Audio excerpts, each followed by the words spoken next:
If you had told anybody watching Alex Lees in the Caribbean he could play the way he did on Monday in that fabulous opening stand, they would never have believed it. The transformation of Lees since the second innings of the first test against New Zealand at Lord's under Ben Stokes and Brendon McCullum has been incredible. The sight of him charging Mohammed Shami third ball of the second innings here on Monday set the tone for the opening pair and England's chase.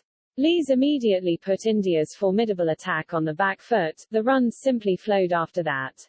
Then, when spin was introduced for the ninth over in the form of Ravindra Jadeja, Lees just went bang and smashed the bowler back past him to the boundary. He followed that, in the same over, by reverse sweeping Jadeja for 4, and he is not an easy bowler to hit. It was an approach that silenced Indian fans in the crowd, made the bowlers change their lengths and made the ball go soft quicker. It was never reckless nor headless. This is the way, by all accounts, Lees played in his early years at Yorkshire, when Jason Gillespie gave him the nickname, Haydos, because he reminded him of Matthew Hayden.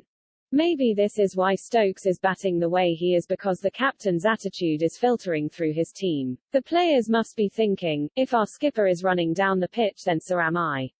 What a shame for England it ended the way it did for Lees with that run-out mix-up after tea with Joe Root, because this was the template for how he should play in future. More than anyone, his mindset has been completely changed by the new management. This was an encouraging innings, too, for Zach Crawley. It is clear he has made small technical changes in this rearranged final test. He is standing a little taller at the crease, has his weight more forward and his back leg a bit less bent. But for me the biggest change has been in Crawley's mindset. It is that big booming drive early in his innings that has been getting him in trouble because, opening in England, it is a low percentage shot. Crawley gave himself more of a chance here. He is so talented that he should never have been giving it away so often, but here he left the ball beautifully, at least until he left one that was too straight and bowled him, and that meant the bowlers had to come to him and feed his strengths off the pad. India were forced to put the ball where Crawley wanted it until, when it went a bit softer, they had to go to their fourth seamer Shardul Thakur. Then Crawley was able to bring out that cover drive which is such a strength as well as an early weakness.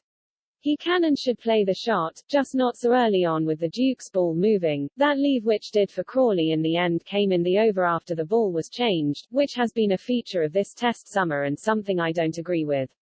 I'm not saying that because this time it went against England. The same was true on day 3 when England managed to get a harder replacement and suddenly there was movement and uneven bounce. There is clearly a problem with this year's batch of balls. Yes, they are going soft and yes they are going out of shape, but that is part of cricket and they are being changed far too often.